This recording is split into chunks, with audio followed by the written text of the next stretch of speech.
All right, all right, all right. What is up?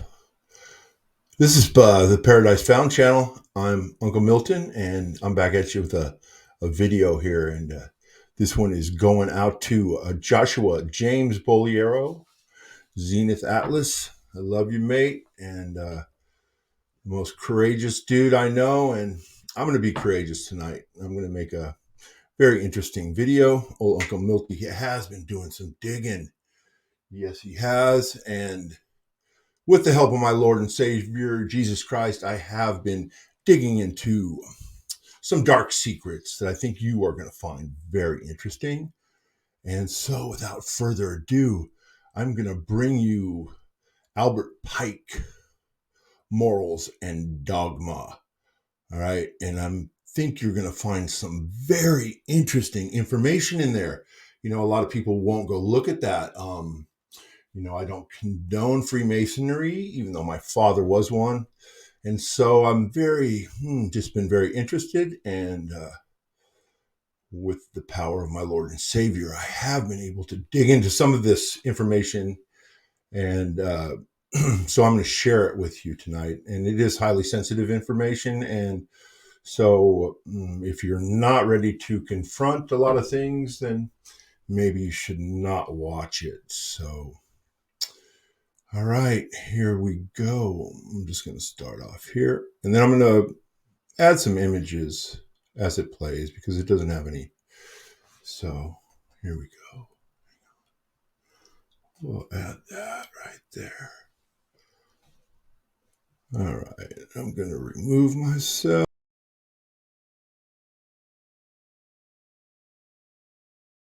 Upon the invisible air. Every lodge is a temple, and as a whole and in its details symbolic. The universe itself supplied man with a model for the first temples reared to the divinity. The arrangement of the Temple of Solomon, the symbolic ornaments which formed its chief decorations, and the dress of the high priest all had reference to the order of the universe, as then understood. The temple contained many emblems of the seasons: the sun, the moon, the planets, the constellations Ursa Major and Minor, the zodiac, the elements, and the other parts of the world. It is the master of this lodge, of the universe, Hermes, of whom Huram is the representative, that is one of the lights of the lodge. For further instruction as to the symbolism of the heavenly bodies, and of the sacred numbers, and of the temple and its details, you must wait patiently until you advance in Masonry. In the meantime, exercising your intellect in studying them for yourself. To study and seek to interpret correctly the symbols of the universe is the work of the sage and philosopher. It is to decipher the writing of God and penetrate into his thoughts. This is what is asked and answered in our catechism. All right. So are you a sage? Are you a seeker? So we're just going to fast forward just a little bit here. I'm trying to find this because it kind of draws on here, looking for a certain part here. So just bear with me. Keep their working tools in the column Jachin, and giving you the etymology and literal. And so, in a state, the warlike and industrial force of the people and their titanic strength must be combined with the beauty of the arts, the sciences, and the intellect, if the state would scale the heights of excellence and the people be really free. Harmony in this, as in all the divine, the material, and the human, is the result of equilibrium, of the sympathy and opposite action of contraries, a single wisdom above them holding the beam of the scales. To reconcile the moral law, human responsibility, free will, with the absolute power of God, and the existence of evil with his absolute wisdom and goodness and mercy, these are the great enigmas of the Sphinx.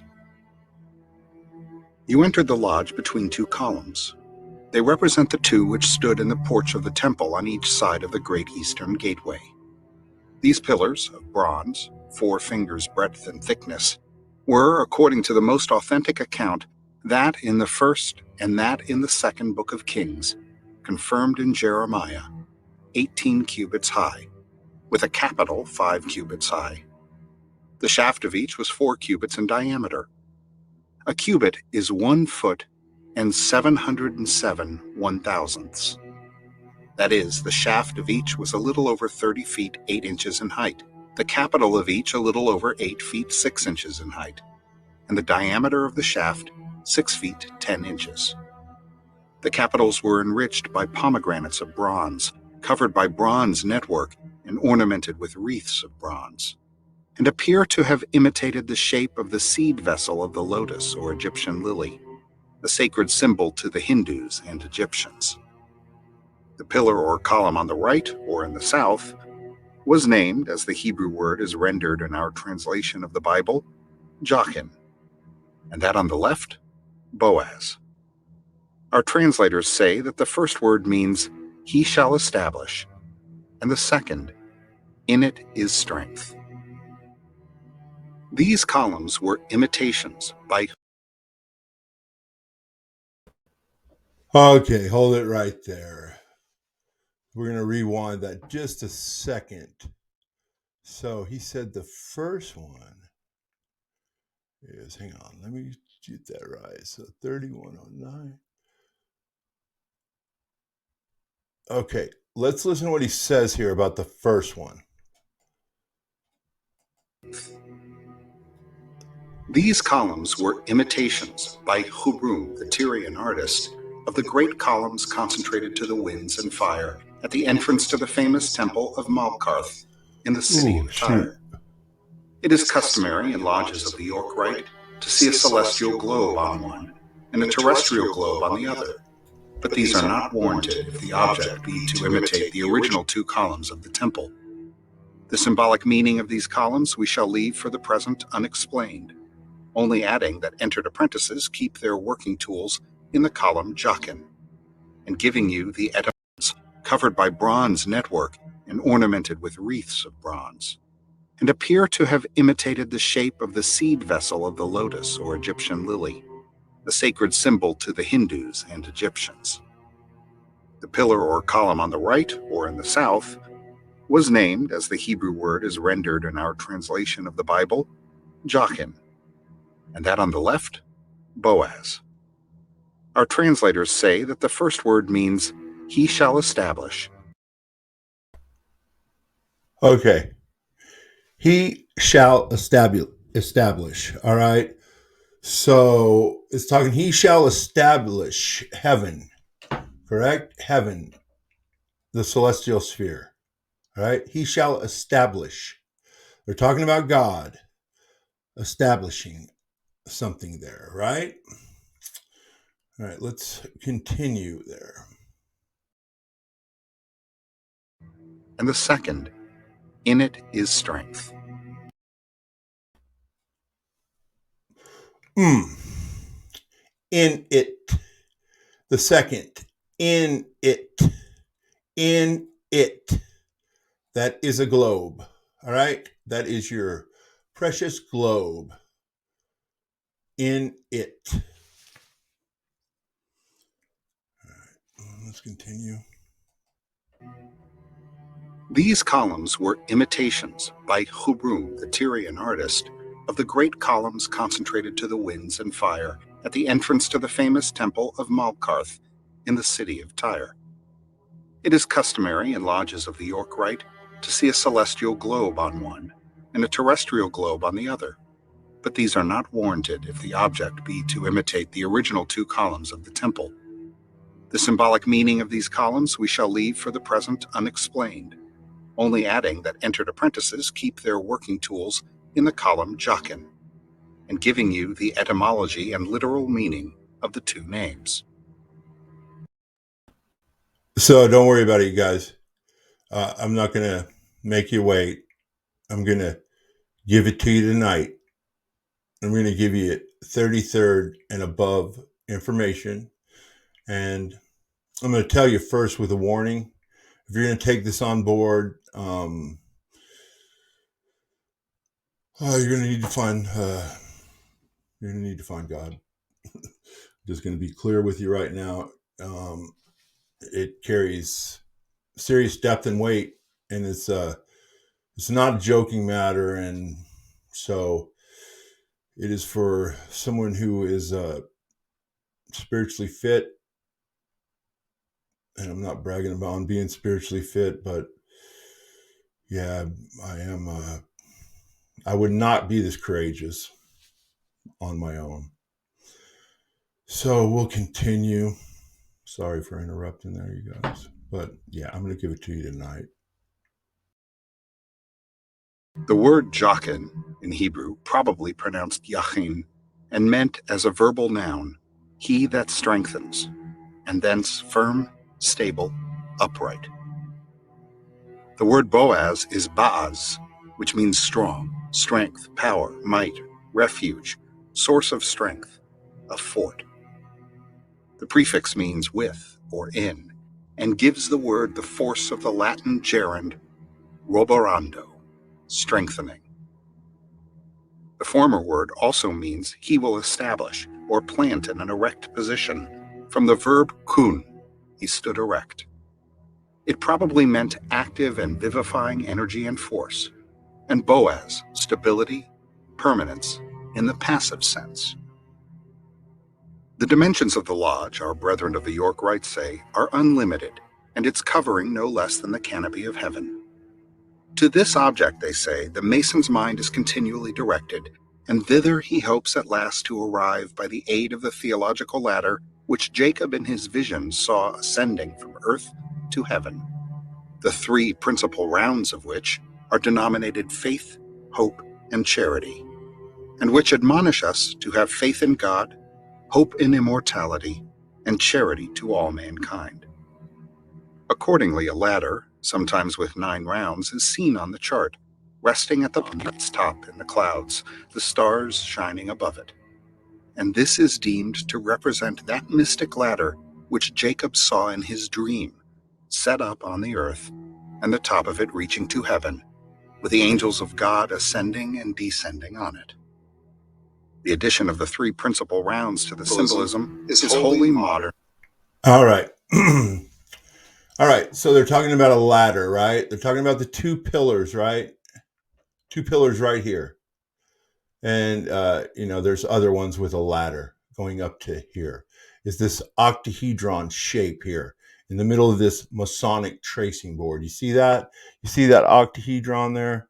You see it? That is a literal heaven here. And I will show you proof of this literal heaven, and not from me, okay? And this is their stuff, all right? This is from the Seymour Observatory in Canada, all right? They focused the telescope. This is a special kind of telescope. It's some kind of, I don't know, infrared or whatever. But they focus it right on the middle of the Milky Way there, where that light's coming through, right? Well, that light was the original light. And then there was light, like in the Bible. Okay. And you see this right here. This is an octahedron, right? They were looking for the place of these sporadic meteoroids. Okay. Here, and I got pictures. There you go. No, that's not it. Sorry. Hang on. So sporadic meteoroids, right? Meteors. And they were looking for the origin of them. Sorry, I don't. Oh, I do. They're looking for the origin of these meteorites. And they focused their telescope on the sky, and they see this octahedron, right? And LSC actually looped a time, a whole year of this octahedron together, and it's literally spinning. It is, yeah, it is in the center of the celestial sphere, and this is actual heaven. So I don't know who wouldn't be interested in that. All right. If you're a flat earther, I think you should be interested in this. I think you should be very interested in this. If you're anybody, especially if you're a churchy, I think you should be interested in this. a literal heaven. All right, let me continue this video. Sorry for talking so much. And incongruous. The ancients counted 7 planets, thus arranged: the Moon, Mercury, Venus, the Sun, Mars, Jupiter, and Saturn. There were 7 heavens and 7 spheres of these planets. On all the monuments of Mithras are 7 altars. Oh, I gotta interject again. Sorry. So they're talking about spheres, 7 spheres. All right. We're talking about a literal glass sky at 100 kilometers high inside the concave Earth. We've been talking about that for years. For years, literal years. We're talking about a glass sky inside the concave Earth. Inside the motionless concave Earth, right? We're talking about 100 kilometers. It's a sphere. It's not a dome. You're living inside the Earth. All right. It's a sphere. We have Libyan desert glass, tektites, fusion crust on them, glass in the sky, 100 kilometers high. And then we believe there are other layers of glass. Sun, moon, rotating within the Earth, not doing donuts above your head. No. Planets, stars located inside the celestial sphere, which is seen all over the world. I mean, you see it on the Brazilian flag. There is lots of examples of that celestial sphere. And here, I'm just going to play some more. Altars or pyres, consecrated to the 7 planets, as were the 7 lamps of the golden candelabrum in the temple. That these represented the planets we are assured by Clemens of Alexandria in his Stromata, and by Philo Judaeus. To return to its source in the infinite, the human soul, the ancients held, had to ascend as it had descended through the 7 spheres. The ladder by which it reascends has, according to Marsilius Ficinus, in his commentary on the Ennead of Plotinus, 7 degrees or steps, and in the Mysteries of Mithras, carried to Rome under the emperors, the ladder, with its 7 rounds, was a symbol referring to this ascent through the spheres of the 7 planets. Jacob saw the spirits of God ascending and descending on it, and above it, the deity himself.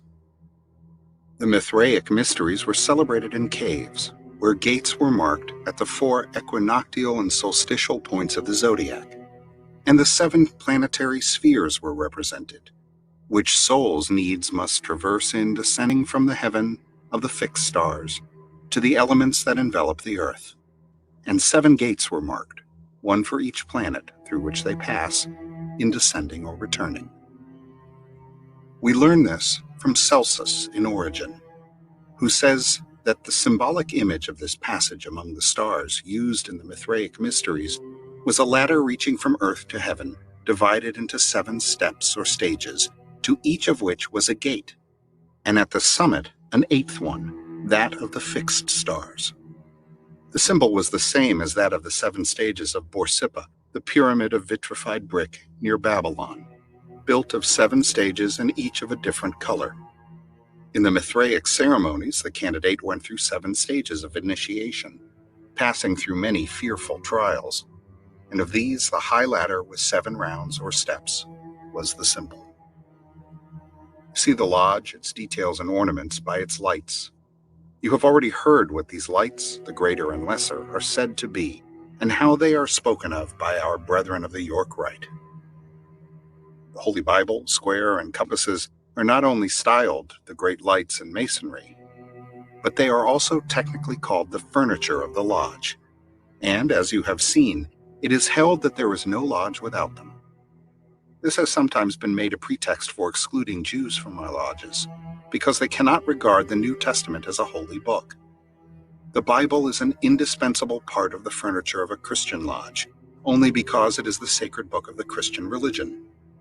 The Hebrew Pentateuch and a Hebrew lodge, and the Quran and a Mohammedan one, belong on the altar, And one of these, and the square and compass properly understood, are the great lights by which a Mason must walk and work. The obligation of the candidate is always to be taken on the sacred book or books of his religion, that he may deem it more solemn and binding. And therefore it was that you were asked of what religion you were. We have no other concern with your religious creed. The square is a right angle formed by two right lines.